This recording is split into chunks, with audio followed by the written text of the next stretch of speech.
Good morning, class 9C. Today is 1st September. I will continue with the lesson number 10, spherical mirrors. Today we will do the remaining ray diagrams for concave mirror. Case number 5. When the object is between C and F. C means center of curvature, F means focus. Now the object is between center of curvature and the focus. This AB is your object. Now we know that number of rays come out through the object, but here for the ray diagram we will take only 2 rays. One ray will be parallel to the principal axis. Second ray we will take which goes through the focus. Clear? So this ray is going through the focus. Now what are the rules? The rule number 1, when the ray is parallel to the principal axis, after refraction it will always go through the focus. Clear? Now second ray which is going through the focus after refraction will become parallel to the principal axis. Now if you produce this you will see these two rays are meeting beyond the center of curvature. Center of curvature is this, and if you see it very carefully, this is A dash, this is B dash. This is an image of an object. So what is the characteristics of the image formed when the object is placed between C and F? You can see from the diagram that rays are actually meeting. So this is your real image. Real is always inverted. So this is your inverted image. Third one, the ray are meeting beyond center of curvature. Fourth, the size of image is bigger. So you will write magnified image. Clear? So these are the characteristics of a image when the object is placed between C and F. Now the case number 6. When the object is at focus, that means the object is at F. This AB is your object. So we will again take 2 rays. The one ray will be parallel to the principal axis. Second ray will go through the center of curvature. This way. So after reflection what happened? The ray which go through the center of curvature will retrace its path. It will reflect the mirror and retrace. It will return through the same path. And the ray which is parallel to the principal axis, after reflection from the concave mirror, it will pass through the focus. And if you produce it, these 2 rays will be parallel. Can you see? These 2 rays are parallel, and the parallel rays meet, but where they meet? They meet at infinity. Clear?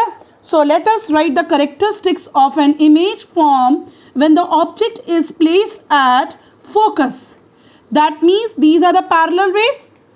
The parallel rays will meet, but where they will meet? They will meet at the infinity. That means this image is real, and real image is always inverted. Where they are meeting? They are meeting at infinity. So the image is formed at infinity. Fourth, the size of the image will be very big. So here you will write down highly magnified. Clear? So this is the characteristics of an image of object when the object is placed at focus. Clear? Now case number 7. When an object is between F and P, that means the object is between the focus and the pole. So this is your object AB. So we'll take 2 rays. Again, one ray will be parallel to the principal axis. Clear? Second ray you will take through the center of curvature. Now what is the rule? When the ray is parallel to the principal axis, it will always go through the focus after reflection. Second ray which is falling at center of curvature, After reflection from this concave mirror, it will retrace its path. It will go through the center of curvature.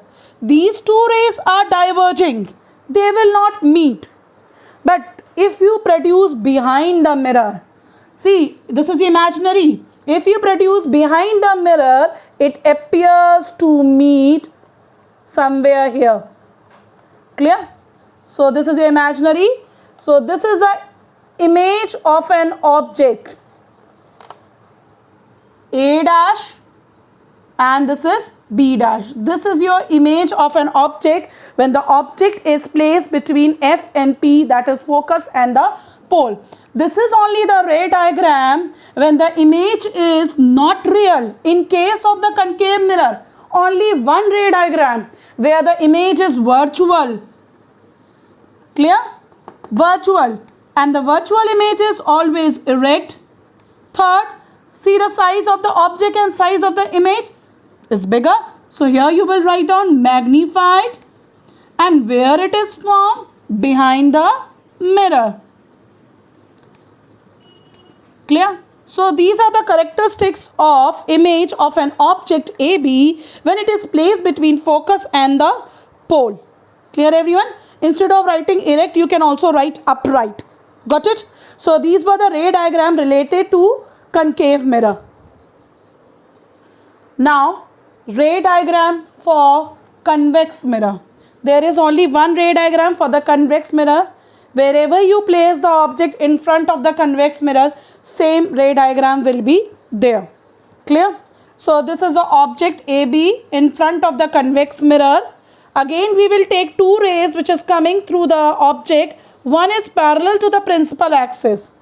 Second ray will appears to fall on the center of curvature. Actually the ray does not fall on the center of curvature but appears to fall on the center of curvature in case of the convex mirror.